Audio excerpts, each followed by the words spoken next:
Good afternoon, everybody. My name is Adam Bittner, digital sports producer for the Pittsburgh Post-Gazette. It is Tuesday in Pittsburgh, Pennsylvania. I'm joined today by Andrew Destin to finally do some hockey talk. It got a little sidetracked there, Andrew, during the end of Steelers season, end of college football bowl season. I know you were out in Pasadena for the Rose Bowl with Penn State, but we're going to talk a little bit of pucks today. Before we get into that, Andrew, how are you? Doing well. You said it best there. It was a hectic month of December, but all settled in here in Pittsburgh. Happy to be here and covering the Pens every day, which has been a blast so far. So excited to talk it up with you here, Adam. Absolutely. Just a couple notes before we get started. If you're just joining us for the first time, please put a like on this video. Help us out with the YouTube algorithm. Please also subscribe to this channel. We're going to have a lot more hockey talk to come. We're going to have a lot of Steelers off-season talk with Christopher Carter on the North Shore Drive Wednesday and Friday this week. So make sure you're along for the ride and subscribe. And of course, check out the subscription deal down in the description. $6 for 6 months of access to Post-Gazette.com. At this point, that's probably going to get you through most of hockey season. I'm going to get you up to the NFL draft. So make sure you're subscribed on all channels and platforms. So you're getting all of our daily content. With that, Andrew, we're talking to you after a wild 4-3 Penguins victory in overtime Tuesday night against the Anaheim Ducks.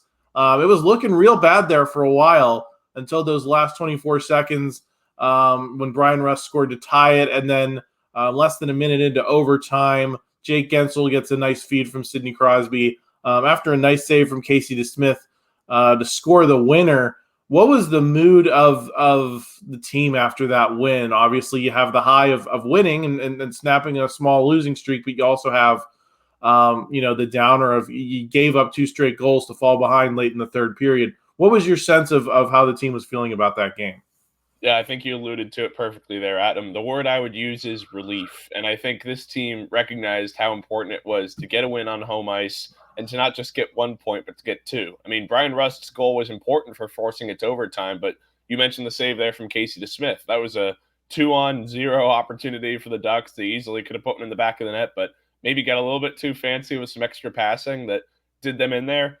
Easily could have been a Penguins loss. I mean, we've seen it time and time again in the month of December and here in the beginning of January where they've had those late third period leads and they've given them up. And, that's not easy to come back from. But they showed that against the Ducks team that, whatever metric you want to use, it's cherry picking whatever stat, fits the fun for you. For the Ducks, worst power play team in the NHL coming into last night. Went 2 for 4 on the power play against the Penguins, got 2 of their 3 regulation goals that way. So, not the Penguins' best performance, but the mood around the locker room was win any way you can. After you lose 2 in a row, especially after getting swept in the season series by the Carolina Hurricanes, this is a team, it's quite frankly, they're fighting for a playoff spot. And, it's January. There's still plenty of time to go until April, but every win matters. It sounds cliche, but it's kind of true here. This is a team that really is on that fringe, teetering back and forth between that 8 and 9 spot in the Eastern Conference. So, for them to get a win last night in that fashion, definitely not pretty, but they'll take it. And I think that was kind of the collective mood among all the players. It was an interesting night for Casey DeSmith. We mentioned that, key save in overtime, but excuse me, it's been a rough January for him statistically since Tristan Jarry's injury. What's your sense of him at the moment and where he is? And what's your sense of where Tristan Jarry stands in terms of his return? And does this team need him at this point, or do you think Casey DeSmith can turn things around a little bit?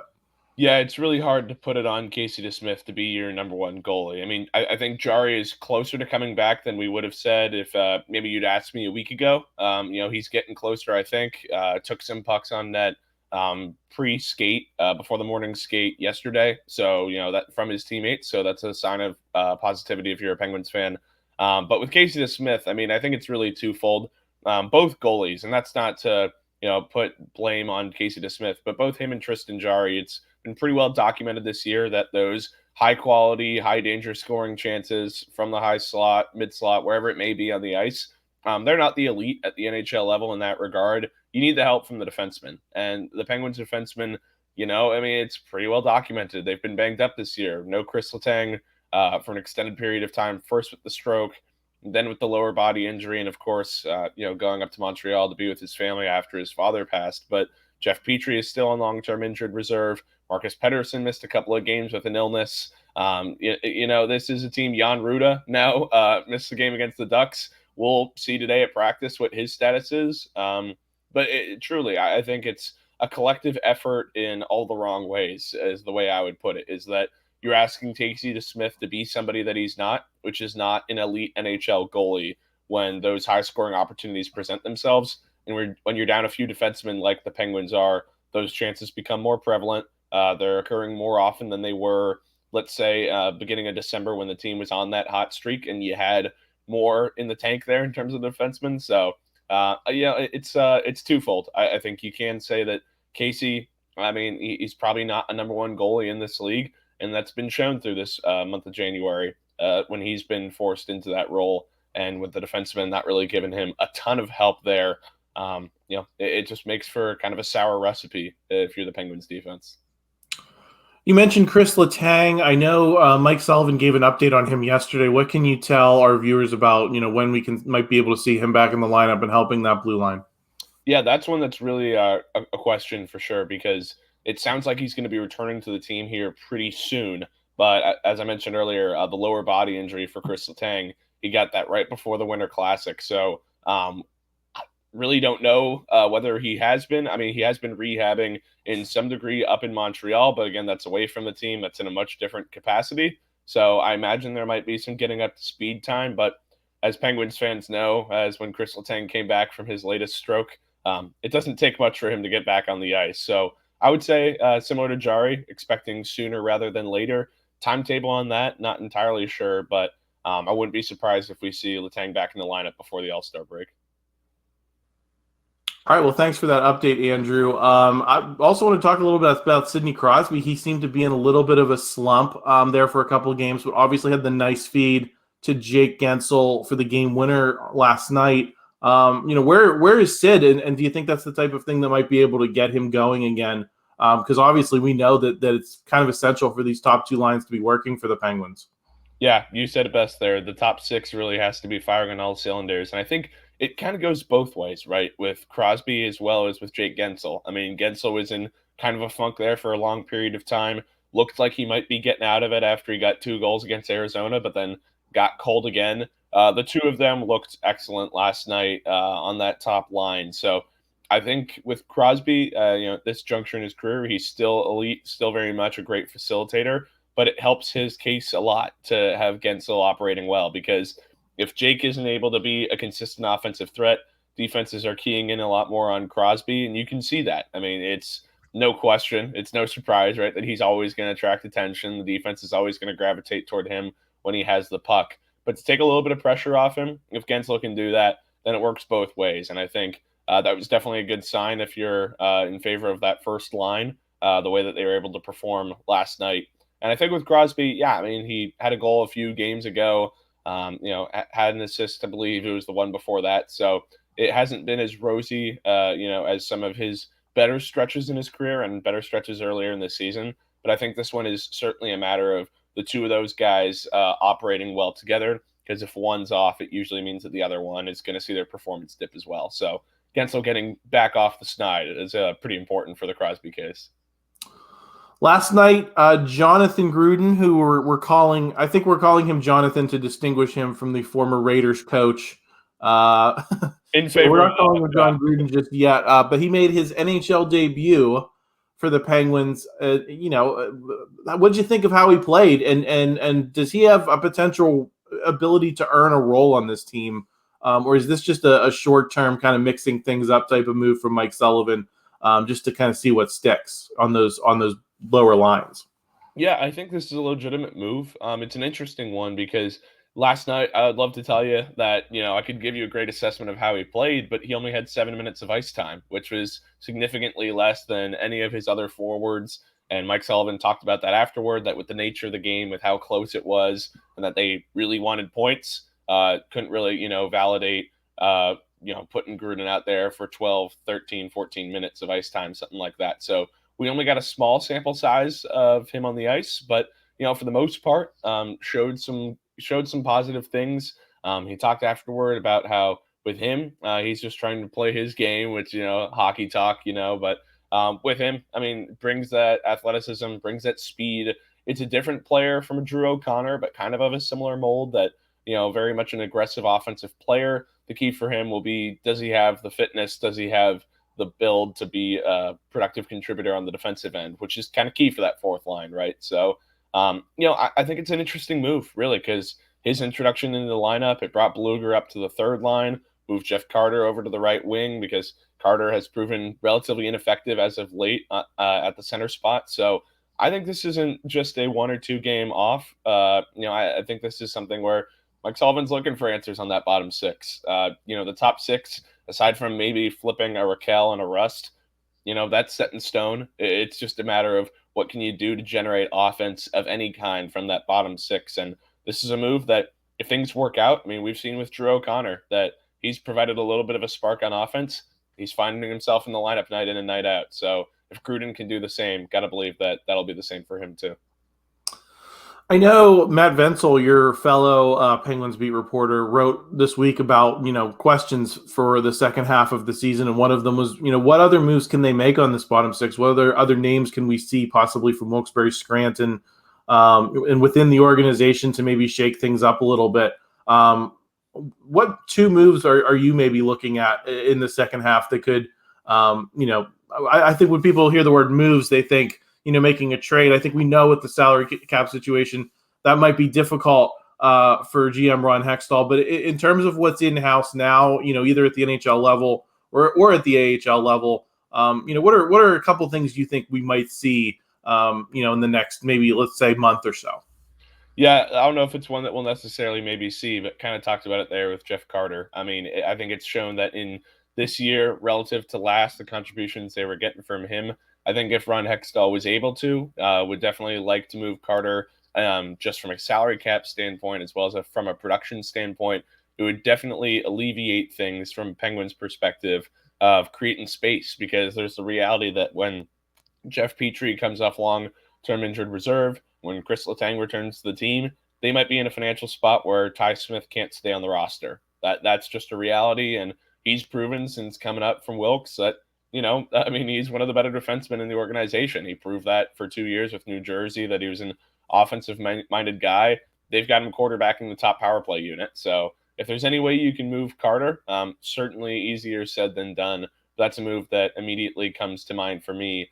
And then at the goalie spot, I don't know if there's a sentiment that they'll be able to move off of it a Smith or what that entails. But once Jari comes back, I think there is an interesting conversation to be had about the Smith versus Tokarski.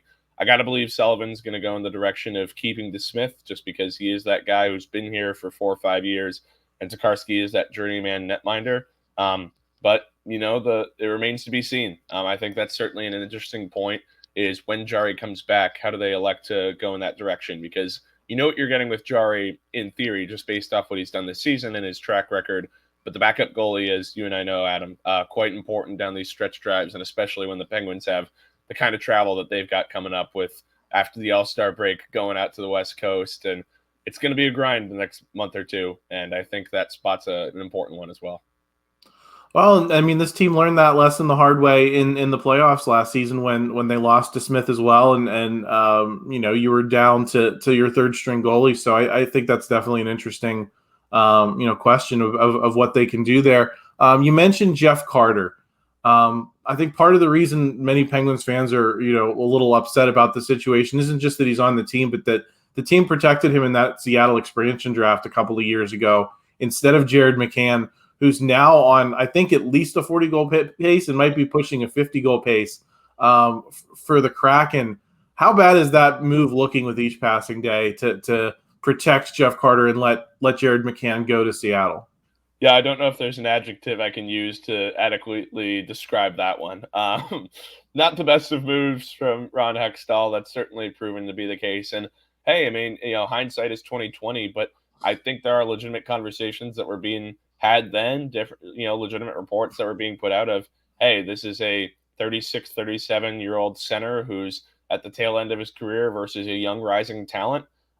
If you're a win now franchise, I understand the thought process of going with the older guy, but the upward mobility, the upside of McCann, it's completely come to light this year. It's shown for a Kraken franchise that they haven't quite had the start to their existence that the Vegas Golden Knights did 5-6 years ago, but McCann's been a huge part of their success when they do win. So I think, that if there's a move that Ron Hextall wishes he had back, I got to believe that's probably one of them, because it hasn't really turned out the best for the Penguins. And especially so, this would be a different conversation if Carter was your fourth line center and you're just hoping for him to be of help defensively. On that third line, he's kind of expected to help anchor that and be a legitimate offensive contributor. If he was serving in the role of a Teddy Bluger, great, then, you let bygones be bygones. But he's supposed to be an offensive threat, and at this point in his career, that kind of really isn't happening at this juncture. Andrew, a couple more games this week. Before I let you go, what are you looking for, these next couple games to see if this win on a Monday night, could be a spark for this team? Yeah, I'm curious. I mean, this is an Ottawa team that definitely isn't the best of the NHL level, but this is a key stretch of games before they travel to New Jersey. I said before this week that for the Penguins, you'd probably like to get 3 out of 4 if you can.